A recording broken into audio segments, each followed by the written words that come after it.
Don in London, hello. It's November 24th, 2009. My video is all about recovery from addiction to either substance or behaviour. My addictive substance was alcohol.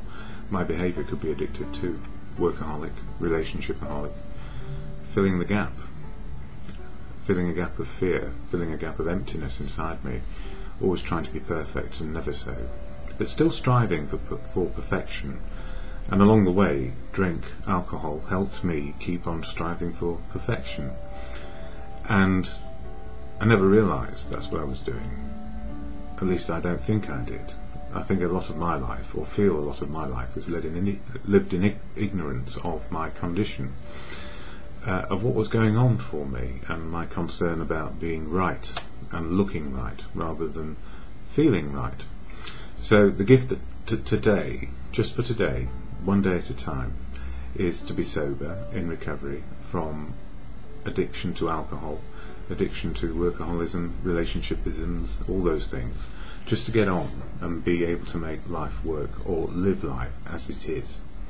And living life as it is far superior, one day at a time, trying to plan for a future which I don't know about, or to try and replicate the past, those halcyon days where everything worked out okay in my world, with a drink inside me, or taking the edge off and feeling convivial because of it. So these days I feel more convivial about being myself, being able to love people, being able to be loved back, and have something useful to do on a daily basis. So recovery has opened up a new life for me, simply one day at a time, and I don't have to focus on any more than that. I can have a vision of the future about what I would like in my life, or enjoy in my life, but I don't know that I'm going to get it. So it's better I stay where I am right now, in the present moment. And what's helped me do this, keep in recovery for a little while now, is family. I always mention family because they loved me when I couldn't love myself, and they loved me even when they hated my behaviour. And that's something I realised, that I despised myself and hated my behaviour, and fell out of love with my life, the way I lived, and I preferred not to wake up, and that's how it was for quite a long time, in the grip of this disease or illness. So these days, what's keeping me sober? Again, family, community, professionals, and a fellowship, and that fellowship is AA. So it's integral.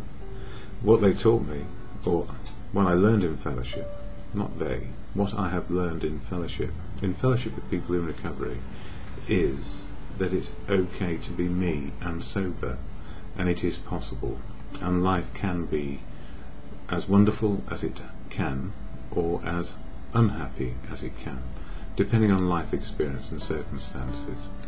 So the fellowship of AA, Alcoholics Anonymous, I don't speak for it, never can, never will, is full of unique, authentic people who speak where they wish to, about their experience, strength and hope. And for me, anonymity is the absolute sanctuary to find the truth of who we are. So what a gift. I share the preamble which is shared at the beginning of every meeting of AA. It's a statement of intent about what AA can and cannot do, and where it focuses, what its absolute focus is. And the preamble goes like this. Alcoholics Anonymous is a fellowship of men and women who share their experience, strength and hope with each other, that they may solve their common problem and help others to recover from alcoholism. The only requirement for membership is a desire to stop drinking. There are no dues or fees for AA membership, totally free. We are self-supporting through our own contributions, if you have a need to give. And it need not be more than the tea money, or anything. AA is not allied with any sect, denomination, politics, organisation or institution, does not wish to engage in any controversy, neither endorses nor opposes any causes. Our primary purpose is to stay sober and help other alcoholics to achieve sobriety. So the important sentence is, for me, the only requirement for membership is a desire to stop drinking, and that's what it focuses on. And then our primary purpose is to stay sober and help other alcoholics to achieve sobriety. And that last sentence about keeping in sobriety was very much the essence of the sharing last night at the meeting where I go to. And it was all about step 12, which is sharing a message of experience, strength and hope.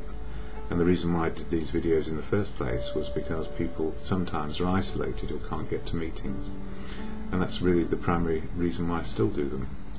And it settles me down into my own life and my own day as well, so it works both ways. And there's no personal gain in this other than a little bit of serenity in the moment. So that meeting last night, full of incidences about what it's like to be in recovery. And one of the things which was said, which I held on to it for a few moments at least in that meeting, and since then, was there are 12 steps of action to change our attitude and behaviour, which work on a daily basis. So the whole program is about sorting out our insides, how we work emotionally, physically and spiritually, so that we can be okay on the outside in the outside world of living in family, community and work and everywhere that we go. So 12 steps to keep us going right internally, so we can be truthful, we can be open, honest and willing to live life as it is. Sober. What a gift. And I share the daily reflections here from this book, daily reflections on the 12 steps actually. So each month is represented, each step of the 12-step program is represented in this book, and November is about step 11, prayer and meditation. And for November 24th it goes like this: a universal search. Be quick to see where religious people are right, make use of what they offer. And this is a key theme throughout the fellowship. No matter where experience, strength and hope comes from, it's best to listen to it and see if it can be utilised in our own life. And it goes on to say, I do not claim to have all the answers in spiritual matters, any more than I claim to have all the answers about alcoholism. There are others who are also engaged in a spiritual search. If I keep an open mind about what others have to say, I have much to gain. My sobriety is greatly enriched, and my practice of the 11th step more fruitful, when I use both the literature and practices of Judeo-Christian traditions and the resources of other religions. Thus I receive support from many sources in staying away from the first drink and being sober and life happening and life experiencing. And a universal search means that nothing is ruled out. So wherever we get our nourishment from to live sober, well, why not? Why not? And as Bill sees it for today, as many pages as might be helpful. Page 267, behind our excuses. As excuse makers and rationalisers, we drunks are champions. It is the business of the psychiatrist to find the deeper causes for our conduct. Though uninstructed in psychiatry, we can, after a little time in AA, see our motives have not been what we thought they were, and that we have been motivated by forces previously unknown to us. Therefore we ought to look with the deepest respect, interest and profit upon the example set us by psychiatry. And then it goes on to say, spiritual growth through the practice of AA's 12 steps, plus the aid of a good sponsor, can usually reveal most of the deeper reasons for our character defects, or what keep us drinking, at least to a degree that meets our practical needs. Nevertheless, we should be grateful that our friends in psychiatry have so strongly emphasised the necessity to search for false and often unconscious motivations. So in other words, wherever we get the wisdom to understand ourselves a little bit better, and where we came from and where we are now, experience, strength and hope from any source which informs us and includes us and helps us be able to deal with today, is worthwhile.